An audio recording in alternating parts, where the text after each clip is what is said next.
Wichita, Kansas. For 3 decades, a predator walked its streets, a monster hidden in plain sight. He gave himself a chilling moniker: BTK, bend, torture, kill. These weren't just words. They were his precise and terrifying method. He was meticulous, patient, and utterly methodical in his approach.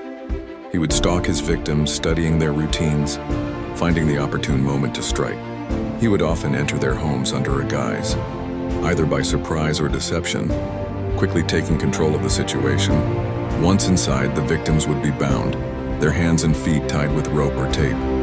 The goal was control, complete and total dominance. The torture was a psychological one, an extended period of terror designed to feed his twisted fantasies. He would manipulate and taunt his victims before the final, brutal act. He was a killer who took his time, a monster who savored every moment of his horrifying ritual. The terror began on January 15, 1974. With the horrific discovery at the Otero residence. Joseph and Julie Otero, along with their 2 young children, Josephine and Joseph Jr., were found brutally murdered. This was his first public introduction, a chilling sign of what was to come. The Otero murders sent shockwaves through Wichita. The police had no leads. Then, nearly 3 years later, a letter arrived at the local news station. In it, the killer claimed responsibility for the Otero murders, providing details only the perpetrator would know. He signed it BTK. The taunting had begun. Law enforcement found themselves in a desperate cat-and-mouse game with a phantom. The BTK killer's letters were a twisted form of communication, both boasting of his crimes and mocking their inability to capture him. This symbol, crude yet distinct, became a brand of terror every time it appeared on letters in cryptic messages. It was a stark reminder that the BTK killer was still out there, lurking in the shadows. His letters weren't just claims. They contained chillingly accurate details of the murders, details never released to the public. This confirmed his guilt and offered a terrifying glimpse into the workings of his mind, a mind obsessed with control, torture, and the ultimate act of taking a life. Fear became an unwelcome resident of Wichita. Ordinary routines were tinged with paranoia. Was the friendly neighbor the helpful store clerk?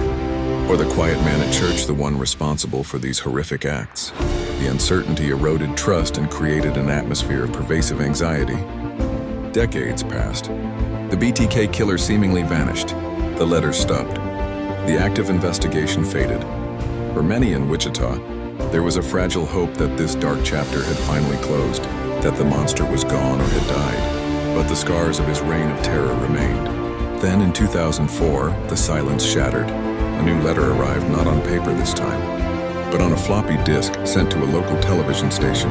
The BTK killer was back, and with him, the resurfacing of old fears and the rekindling of a dormant investigation. The world had changed in the decades since BTK's last communication. Technology offered new tools for investigators. By meticulously analyzing the metadata embedded in the floppy disk, investigators were able to trace the communication back to a specific computer. This digital footprint, seemingly insignificant to the killer, became the key to unlocking the decades-old mystery.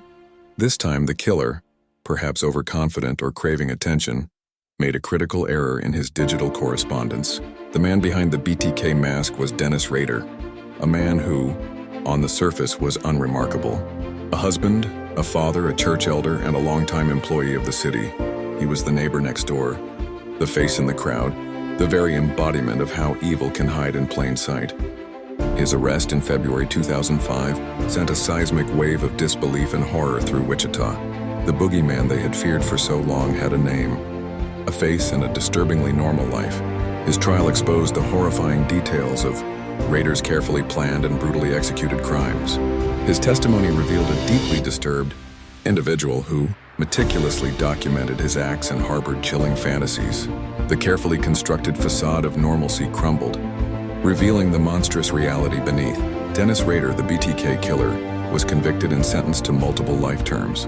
Justice was finally served, but the terror he inflicted on Wichita left indelible scars. A stark reminder of the capacity for darkness that can reside within the ordinary. Wichita could finally begin the long process of healing.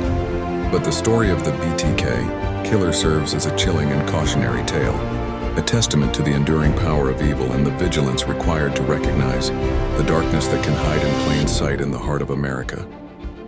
For more, follow the Chrono Curious.